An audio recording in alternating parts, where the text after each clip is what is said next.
What's up everyone, this is Ignatius. Today I'm bringing to you a short video on how to deterministically craft the amulet that is really ideal for the Hollow Palm archetype, but really for any melee crit scaling archetype.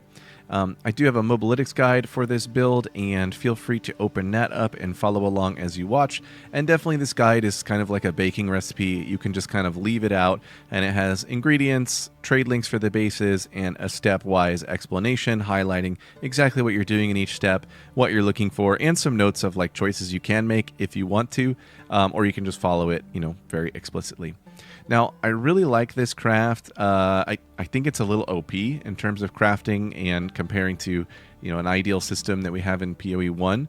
And what's really OP about it is that the 3 damage and crit mods are guaranteed tier 1 in the first step of the craft, and that is just extremely strong. Your suffixes are done, then you're on to prefixes. One of the 3 prefixes is also guaranteed to be very good. Another of the 3 is going to be an Abyss toss, and you get 2 chances at something good, which is very likely.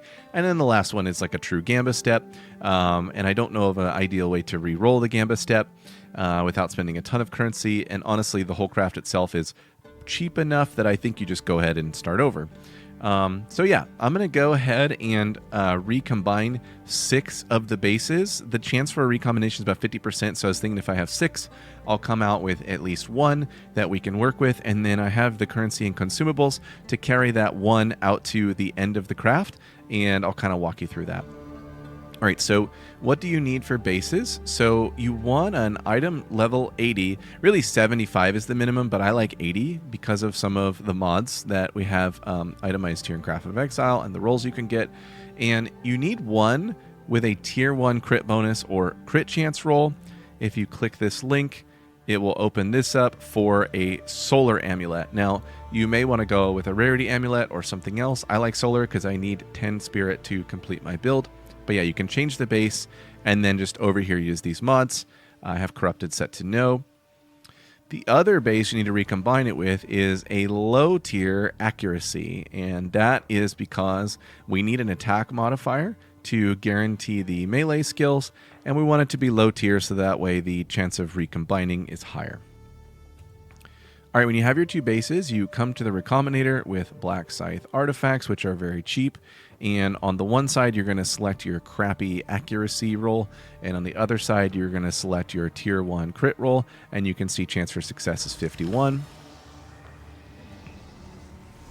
And we succeeded. So you can see we have a tier 1 crit, that's 36%, and a tier 8 accuracy. So this one's good to go. Let's go ahead and do the others just for the sake of like seeing how consistent this is. Do at least a few of the others. Got another one, 35, 38.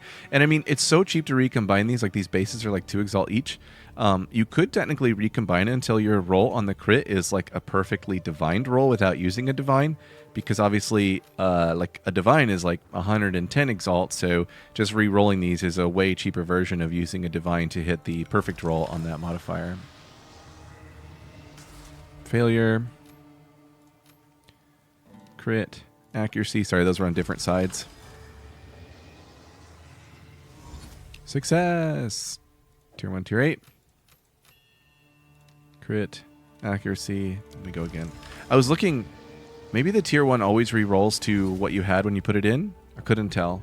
In which case, if you wanted to get really picky, you could go ahead and buy a like pre-perfected crit chance or crit bonus on the amulet. All right, so we're going to go with this one. It's got a 37 crit roll and a tier 8 accuracy roll. That is perfect. So we're going to bring this up here. Let me stash these so that they aren't in the way. And go on to step 2. I'm going to pull up my guide to sort of like announce what we have in each step. So step 2, we're going to turn on these 3 omens and slam with a Perfect Exalt. And it should be obvious when you read the text what this is doing. But Dextral Exaltation means we're only going to add suffixes. Greater means we're going to add 2, so we're going to get a 2-for-1 on our Perfect Exalt, which is really powerful. And then the Homogenizing is going to give us modifiers that already exist, and right now we have an attack modifier and a damage modifier. So we are going to guarantee to roll +3 melee skills and tier 1 crit damage bonus. Boom. And that's the step that is like just, I mean, mind-boggling that we're already done with suffixes in 2 steps, and it only costs like 2 div. So ridiculous. All right, already we have a fantastic amulet. If this were the .2 season, we would like double slam this with Exalts or get really particular with Chaos and try to finish this out, but we have an even better path. On to step 3. Basically, we need to get the accuracy out of there and add a global defenses. And for this, we're going to turn on Sinistral Crystallization and use a perfect essence of enhancement. The essence of enhancement is going to guarantee the global defenses, and this Sinistral Crystallization is going to guarantee that we remove prefixes. Boom. We did roll a 20. That's kind of a bummer. That's the lowest roll of the tier 1, but it's okay. All right, step 4. This is our gamble step, and really like the things we're using based on the text of the omens seems to be the highest chance to gamble what we want. And I'll go ahead and talk about what that means and what the potential options are. So first thing we have to do is we want to add defense Carapace Catalyst to our amulet. Go up to 20. And the reason for that is that the Catalyzing Exaltation Omen says that your next Exalted Orb will consume all Catalyst quality to increase the chance of the corresponding type of modifier.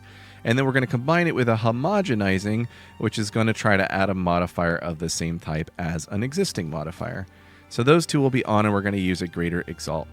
Now, I do have a lot of notes here about using the more perfect version of currency in these steps 4 and 5, and then using the lesser version. And a lot of it is a cost of value conversion. Because the craft up to this point is already really cheap, in my opinion, it is cheaper to just get to this step again with a new amulet versus trying to use the perfect for a higher roll, especially because this step can fail. So like net math on these 2 steps, if you use the, a greater here rather than a perfect and a regular collarbone here rather than an ancient, I think you're saving money if you just repeat the whole craft versus using the perfect and failing. All right, now on this step, what's going to happen is we're trying to add an additional defensive prefix, ideally energy shield or deflection, but what can happen in the table is, really anything. We could end up seeing spell damage, we could end up seeing armor, things like that. And we got energy shield, heck yes. Now it is a tier 5 roll, so, a little example there that if we had used a perfect, we might end up being higher on, let's see, what is the tier 5 on a flat ES roll? Here it is. Tier 1, tier 2, tier 3, tier 4, tier 5. Wait, we go backwards. 1, 2, 3, 4, 5. 42 to 51. So that is 46.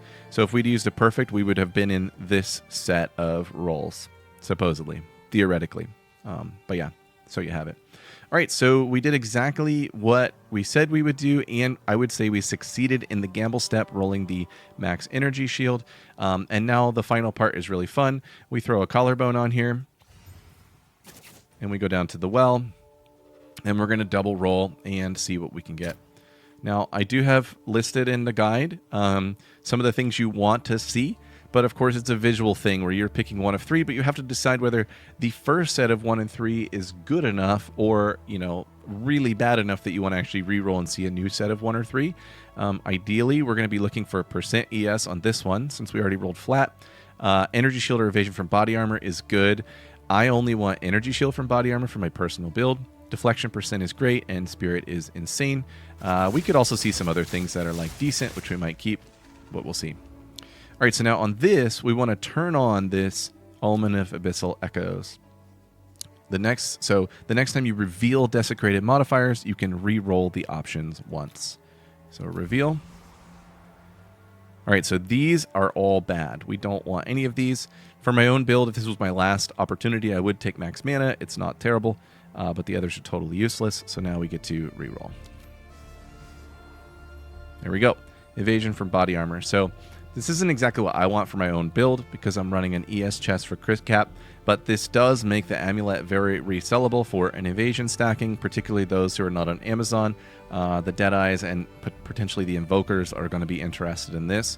So on this iteration of crafting, I would say this is like not necessarily a fail for my own build, but isn't perfect for my own build. I could wear it as a temp, but this is definitely very valuable as a resell.